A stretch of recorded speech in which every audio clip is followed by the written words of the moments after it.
Me pidió tiempo para pensar antes de la boda. Días después, descubrí que financiaba a su hermano del alma con nuestro dinero. Cancelé todo y le devolví el golpe. ¿Qué tal a todos? He leído suficientes historias como esta para saber cómo suelen terminar. Siempre pensaba, ¿cómo es que la gente acaba en esas situaciones? Bueno, ahora lo sé, por experiencia propia. Tengo 32 años, soy contratista, y llevo años en el oficio. El trabajo es exigente, buenas ganancias, sí, pero jornadas largas, manos siempre golpeadas, la espalda molida. Aún así, lo disfruto. Construir algo tangible me da satisfacción. Pones el esfuerzo y ves el resultado. Así pensaba que funcionaban también las relaciones. Inviertes tiempo, eres leal, luchas por mantener lo que tienes. Nunca imaginé que descubriría, a mitad de construir una vida con alguien, que todo era una farsa. Estuve con Natalia, de 30 años, durante 5 años. Llevábamos 2 comprometidos, y la boda se acercaba. Quedaban apenas 3 meses. Ella se encargaba de la mayoría de los preparativos, porque, la verdad, yo no soy precisamente experto en combinaciones de colores. Mi parte era el presupuesto, trabajar fines de semana, aceptar encargos extra, ahorrar cada peso. Ella era de las que hacían tableros de ideas y recorría Pinterest, y yo me las arreglaba para que pudiéramos pagar ese absurdo muro de postres que vio en la boda de una amiga. Al principio, todo era increíble. Tenía una energía contagiosa. Hablaba del futuro como si ya estuviera escrito. Me decía cosas como, eres el único hombre con el que me imagino toda la vida. Y yo le creía. Solía llevarme almuerzos a las obras, decía que le encantaba lo práctico que era, que le tranquilizaba saber que podía construir una casa si hacía falta. Pensé que compartíamos valores, nada ostentoso, solo lealtad, estabilidad y compromiso real. Abrimos una cuenta conjunta exclusiva para los gastos de la boda, flores, local, vestido, catering. Todo pasaba por ahí, y parecía que todo iba en orden, hasta que una mañana, mientras esperaba una entrega en la camioneta, recibí una alerta del banco por saldo bajo. No tenía sentido. Al revisar, encontré 3 retiros recientes, uno por $600, otro por $450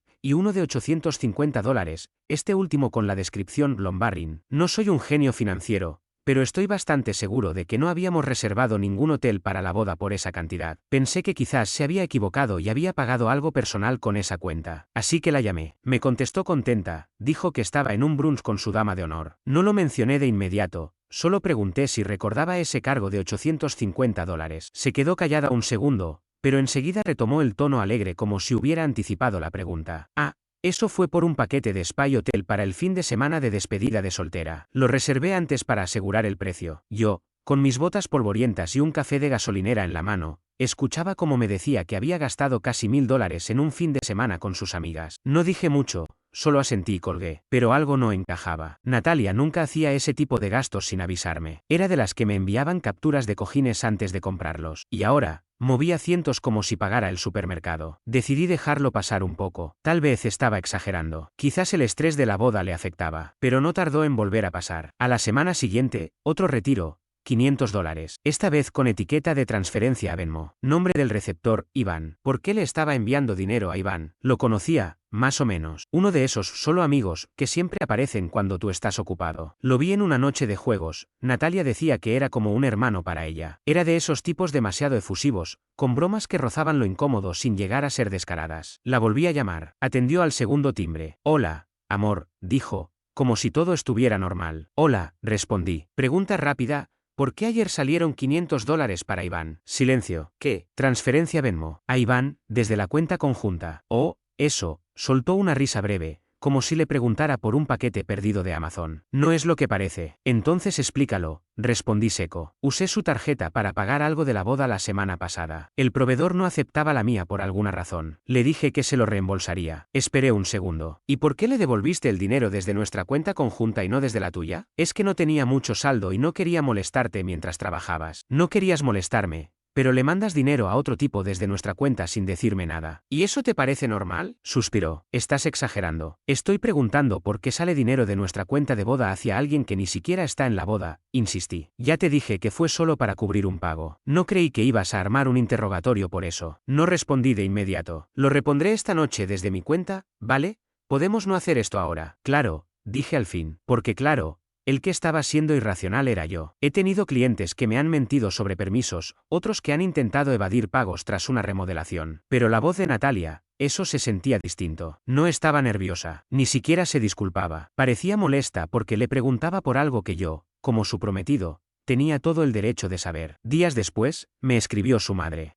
Todo muy alegre. Hola, cariño. Espero que estés bien. Natalia me dijo que hubo un malentendido con el dinero. Solo quería decirte que no fue su intención molestarte. Ahí supe que algo más pasaba. Empecé a prestar más atención. No como un acosador, simplemente observando. Revisaba saldos, notaba sus cambios de actitud. Se ponía a la defensiva cuando mencionaba cualquier cosa de la boda. Decía que estaba cansada, que sentía demasiada presión, que necesitaba espacio. Lo curioso era que esa misma persona había hecho que yo oliera y clasificara 27 aromas de velas para el centro de mesa. No era solo el dinero, era la forma en que me trataba, como si fuera una molestia en vez de su futuro esposo. Ya no mostraba cariño, se apartaba cuando la abrazaba, y si le decía que me emocionaba por el gran día, cambiaba de tema o soltaba un seco. No te adelantes. Yo no soy tonto, sé cuando algo está mal, pero no tenía pruebas, solo intuiciones y movimientos sospechosos en la cuenta. Y cuando llevas años en una relación, te cuesta aceptar que tal vez fuiste engañado. Pero entonces, empeoró. Una noche llegué tarde del trabajo. Ella ya dormía. Su portátil estaba abierto en el sofá. Las notificaciones no paraban de sonar. Era un grupo de chat. Al principio parecía inofensivo, ella y sus amigas, hasta que vi mi nombre. Fue en ese momento cuando todo encajó. Lo que me había estado inquietando no era solo real, era mucho peor de lo que imaginaba. Y aún así,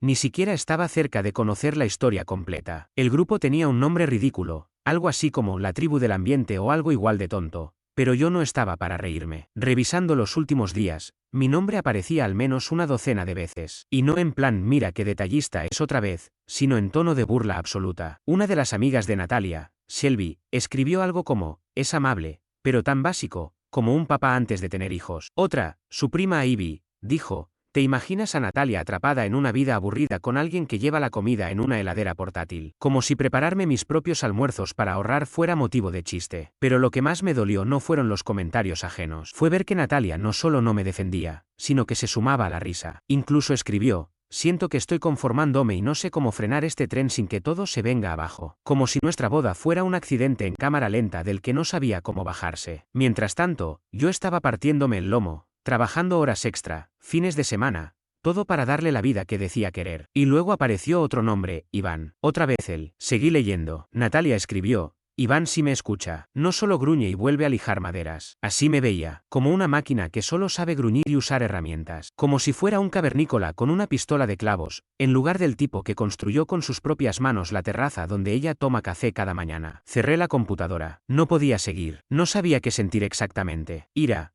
vergüenza, traición, todo a la vez. O quizá nada. Solo tenía claro que estaba cansado, que había estado intentando cubrir el moho con pintura cuando lo que se necesitaba era arrancar toda la pared. Esa noche no dije nada. No la enfrenté. Me metí en la cama junto a ella como si nada, con el corazón latiendo a mil y la mente hecha un desastre. Se giró medio dormida y murmuró, te amo. Casi me río. Lo único que ella amaba era la imagen perfecta que la gente tenía de nuestra vida. A la mañana siguiente, estaba desayunando cereal cuando apareció con ese ridículo buzo que decía modo prometida. No supe ni cómo mirarla. Y entonces, como si lo hubiera ensayado, lo soltó. He estado pensando. Se paró frente a mí como si fuera a dar una conferencia. Creo que deberíamos posponer la boda. La cuchara se quedó flotando en el aire. No respondí de inmediato. Solo la miré. Ella tenía esa expresión, como si me estuviera haciendo un favor mientras me pisaba el cuello. ¿Posponer? Pregunté. ¿Ahora? Se encogió de hombros. Todo está yendo muy rápido. Siento que no puedo respirar. Curioso. Yo llevaba meses ahogándome entre cuentas, jornadas de 60 horas, trabajos extra, pero claro, la que se sentía asfixiada era ella. ¿Qué cambió? Le pregunté. Soltó un suspiro exagerado,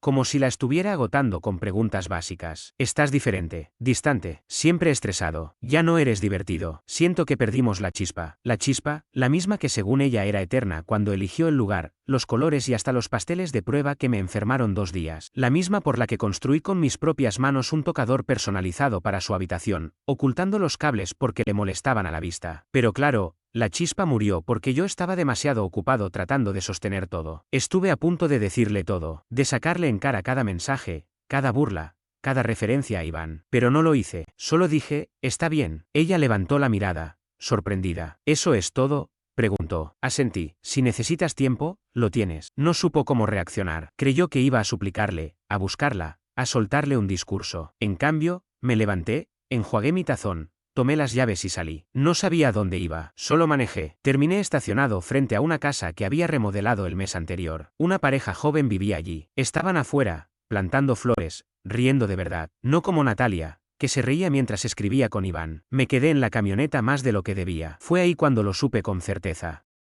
Ya no había boda, ni casa, ni futuro, ya estaba todo roto, solo que no lo había dicho en voz alta. Ella no me escribió en todo el día, tampoco llamó, y cuando regresé, actuó como si todo estuviera bien, como si solo estuviéramos en pausa. Pero cuando alguien ya tiene un plan alternativo, no le preocupa que el actual se venga abajo. Esa noche dormí en el sofá, no preguntó por qué, y yo tampoco expliqué. Para el tercer día, dejé de fingir que era algo temporal, ni siquiera doblaba la manta. Llegaba, dejaba las botas cerca de la puerta, calentaba lo que hubiera en la nevera y me tiraba con la televisión encendida. No la veía, solo necesitaba algo de ruido. Cualquier cosa menos silencio. Natalia casi no me hablaba. No discutíamos, pero tampoco compartíamos nada. Era como vivir con una compañera de piso. No mencionaba la boda, no preguntaba por la comida, ni por las invitaciones. Empezó a salir más. Voy con las chicas, decía, agarrando su bolso sin siquiera mirarme. Dejó de preguntar a qué hora volvería. Ya ni mensajes me mandaba. Podía haber desaparecido en un derrumbe y no se habría enterado. Una noche, tras una jornada agotadora y una cena tibia, volví a abrir su computadora. No por curiosidad, ya no, lo hice porque necesitaba confirmar lo que ya sabía en el fondo. Y sí, fue peor esta vez. Volví al grupo de mensajes. Mi corazón latía rápido, como cuando sabes que no deberías mirar,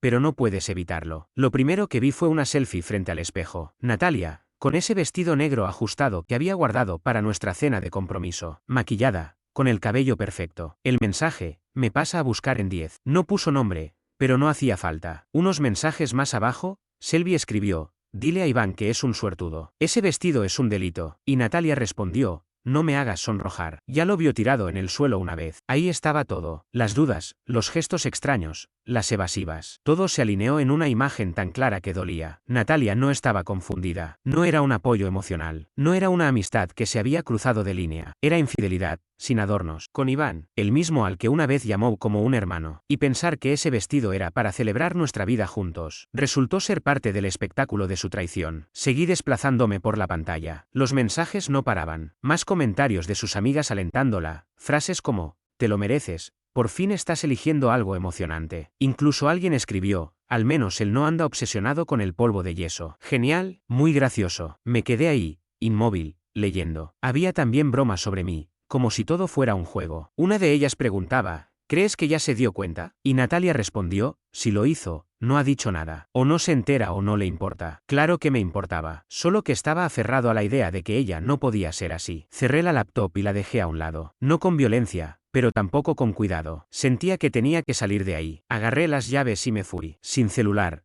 sin abrigo, sin destino claro. Terminé estacionado frente a un diner al costado de la autopista. Me quedé allí, media hora tal vez, mirando un cartel de neón parpadeante como si pudiera darme una respuesta. Pensé en llamar a alguien. ¿Pero qué iba a decir? Hola, resulta que mi prometida me ha estado mintiendo durante meses mientras yo planeaba nuestro futuro. ¿Qué tal tu noche? Cuando volví, Natalia ya estaba acostada. O dormía, o fingía dormir. Estaba en la cama con el teléfono boca abajo sobre la mesita de noche, y una pierna asomando por debajo de las sábanas, como siempre. Me quedé en la puerta observándola un momento. Se la veía tranquila, como si nada pasara, como si no acabara de destruir 5 años de relación por un tipo que probablemente ni sepa cambiar una rueda. Dormí otra vez en el sofá, sin encender la televisión. Solo miré al techo, sin lágrimas, sin rabia. Solo esa calma extraña que llega justo cuando la verdad se asienta, antes de que llegue la tormenta. A la mañana siguiente, no preparé café ni dije palabra. Ella tampoco. Se fue cerca de las 10 diciendo que tenía cosas que hacer. Mi única respuesta fue, vale. Y eso fue todo. En cuanto cerró la puerta,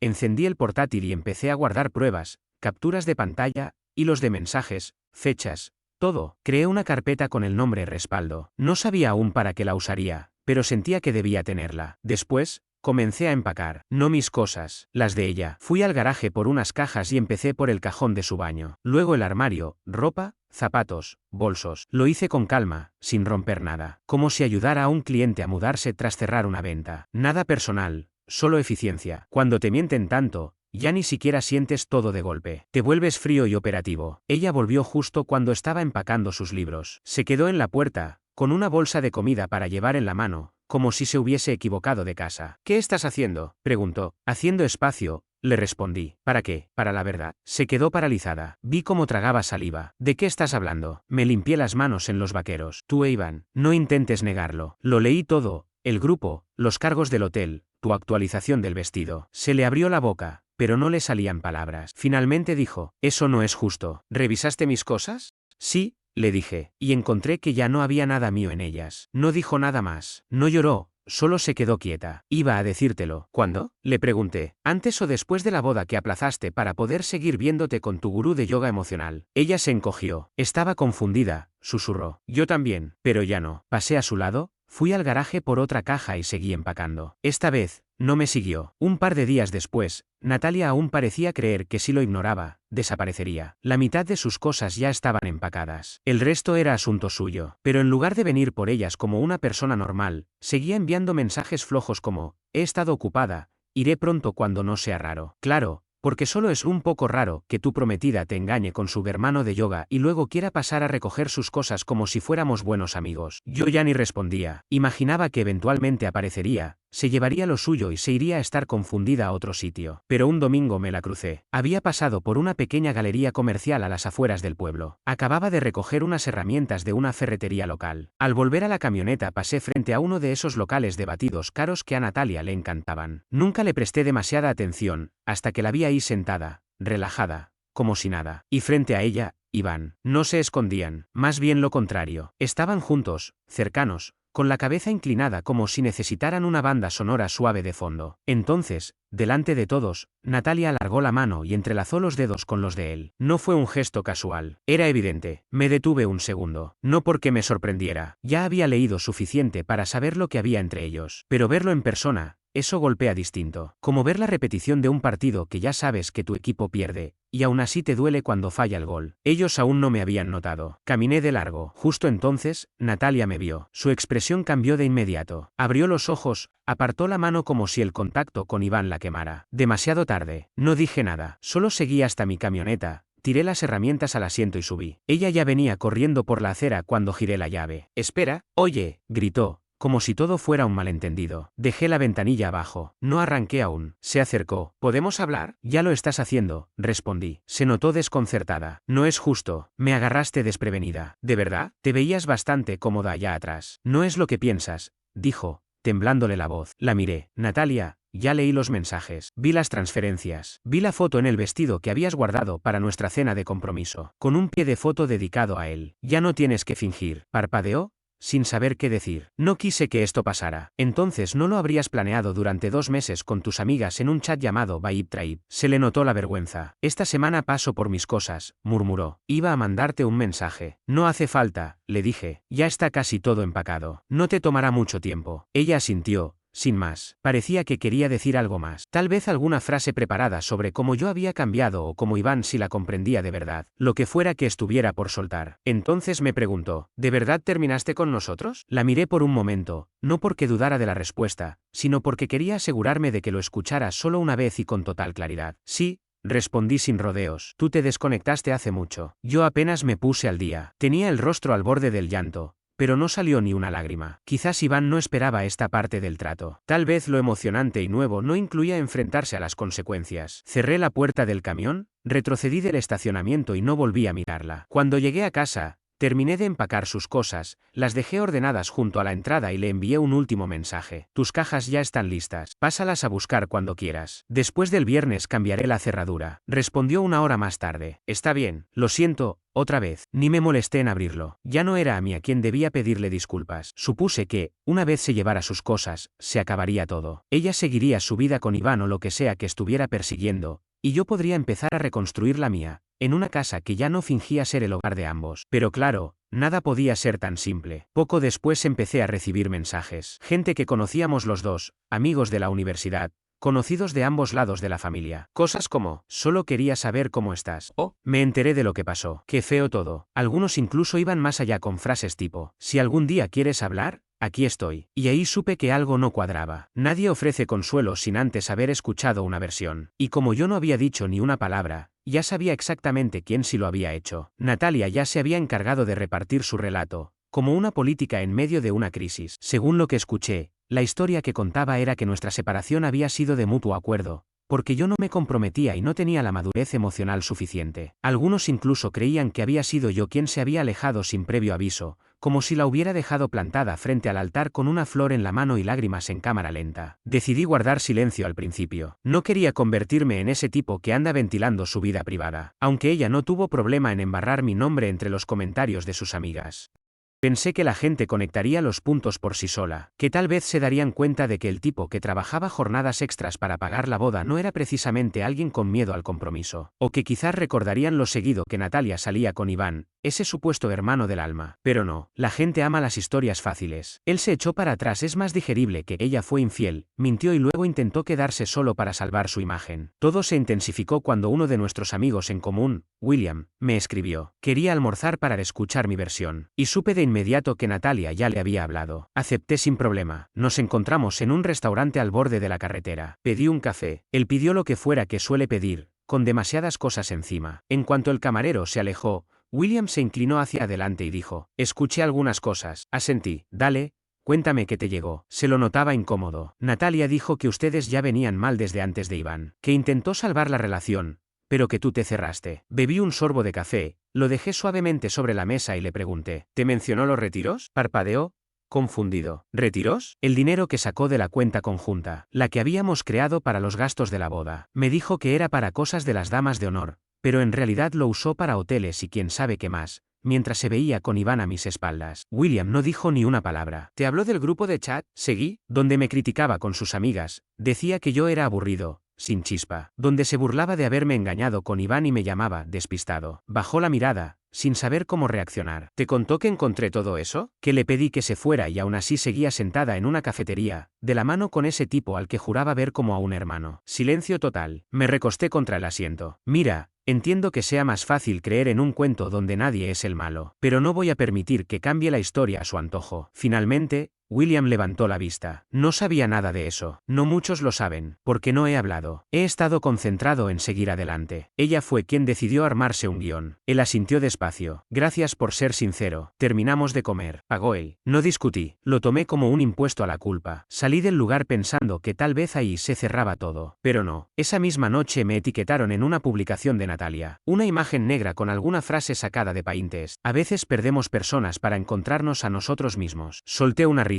Abrí mi teléfono, busqué la carpeta que había creado semanas atrás. Contenía capturas de pantalla, mensajes, comprobantes bancarios. Elegí unas cuantas y las subí a mis historias. Sin discursos, sin rodeos. Solo 4 imágenes con un texto claro. Si vas a mentir, asegúrate de que no existan pruebas en alta resolución. No tardaron en llegar las reacciones. Algunos sorprendidos, otros molestos. Varios enviaron mensajes diciendo: lo siento, le creí a ella. No respondí a la mayoría, no por rencor, sino porque ya no me importaba. Esa verdad no era para ellos, era para mí. Al día siguiente, Natalia me escribió un mensaje larguísimo, acusándome de haber vulnerado su privacidad, de usar sus momentos más oscuros como un arma. ¡Qué ironía! Venía de la misma persona que me llamó su plan de respaldo mientras usaba mi dinero para engañarme. No le contesté. Me envió otro: necesitamos hablar. No, necesitábamos hablar antes de que te sentaras frente a Iván tomándole la mano como si fuera tu trofeo por aguantarme. Antes de que contaras un drama en el que yo era el insensible y tú la mujer que solo quería ser amada. Tú ya contaste tu versión. Ahora, yo conté la mía. Empecé a responder de nuevo los mensajes de mi madre. Ella ya intuía que algo no estaba bien desde hacía tiempo. Las madres lo saben. Lo que no conocía era la historia completa, hasta que se la conté con lujo de detalle, en una sola charla, mientras tomábamos café en su casa. Mi hermana también estaba presente. Las dos escucharon sin interrumpir, lo cual fue raro,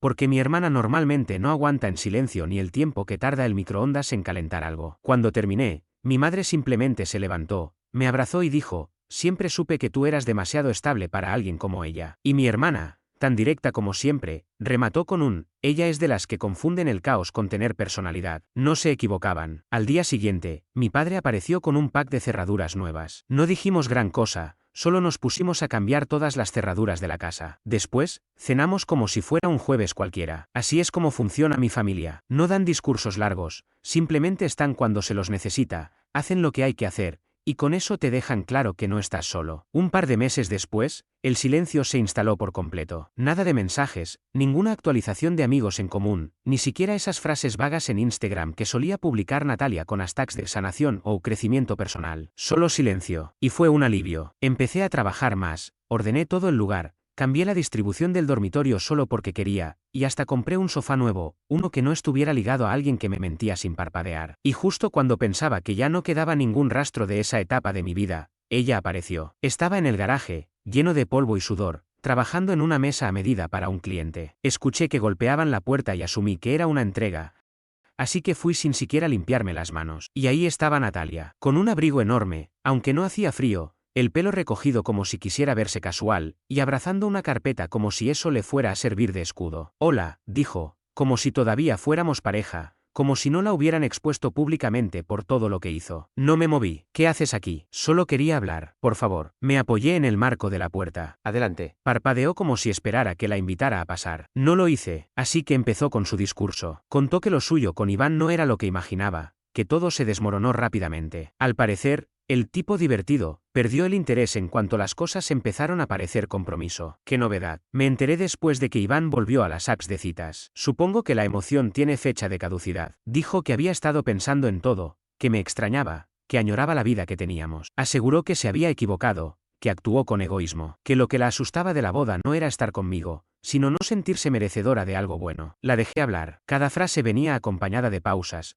como si esperara que interviniera para consolarla. No lo hice, me limité a observar, preguntándome si había ensayado todo eso en el coche o si Iván le había dado sugerencias antes de dejarla. Lloriqueó un poco. Sé que no merezco una segunda oportunidad, pero necesitaba decirlo. Asentí. ¿Terminaste? Frunció el ceño, confundida. ¿Eso es todo? Retrocedí un paso. Tomé el picaporte. No viniste a disculparte. Viniste porque Iván te dejó y nadie más quiere cargar con el desastre que provocaste. Eso no es cierto, dijo, casi en un susurro. Me mentiste en la cara, también por la espalda, a mí y a todos. Te burlaste de mí con tus amigas, usaste nuestra cuenta conjunta para esconderte con otro tipo, y solo confesaste porque te atrapé en plena escena, en un estacionamiento. Ella bajó la mirada. Ya no estoy enojado, añadí. Y eso es peor para ti, porque si hubiera rabia, significaría que aún quedaba algo. Pero ya no, solo queda espacio. Y me gusta. Intentó hablar otra vez, pero levanté la mano para detenerla. Esta puerta antes era tuya, ahora no lo es. Y eso no es castigo, es tranquilidad. Parecía que iba a llorar. Tal vez lo hizo. No me importó. Cerré la puerta con calma y me quedé ahí un momento, justo después de escuchar el clic del pestillo. No llegaron mensajes. Tampoco volvió a llamar. Al día siguiente, le conté a mi madre que Natalia había aparecido. No me preguntó si la dejé entrar. Solo me lanzó una mirada como diciendo, espero que no lo hayas hecho. No lo hice, le dije. Bien, respondió. Te educamos mejor que eso. Las cosas rotas no se reciclan. Esa noche, volví al garaje, encendí la lijadora y seguí con el trabajo. La madera tiene algo de honesto. Sabes que estás formando, puedes notar cuando algo está dañado, y también cuando ya está terminado. Y con Natalia, eso era claro. Se había terminado. Unos días más tarde cambié la última cerradura. No porque temiera que regresara, sino porque quería hacerlo. Cerradura nueva, llave nueva, comienzo nuevo. Empecé a salir con alguien. Nada serio, solo cafés con una chica que conocí por medio de un amigo. Sin presiones, sin expectativas, solo una conversación tranquila con alguien que escucha sin juzgar ni pretender arreglarte. Y después de todo lo que viví, eso se sentía como un verdadero lujo. Ese fin de semana, mi hermana me llamó para ver si la ayudaba a pintar su apartamento. Reímos, recordamos historias del pasado, y pasamos la tarde hablando de cualquier cosa menos de lo que ya no importaba. Natalia no apareció en la conversación, ni siquiera como sombra. No era necesario. Mientras volvía a casa, con las manos aún manchadas de pintura y la música suave de fondo, me di cuenta de que no extrañaba nada. No el ruido, no las explicaciones, ni siquiera el cierre perfecto que alguna vez creí necesitar. Lo que tenía ahora era suficiente. Llegué, abrí la puerta y me senté un rato en silencio. Mi casa estaba en paz. Y esa paz no tenía nombre ni rostro, solo era mía.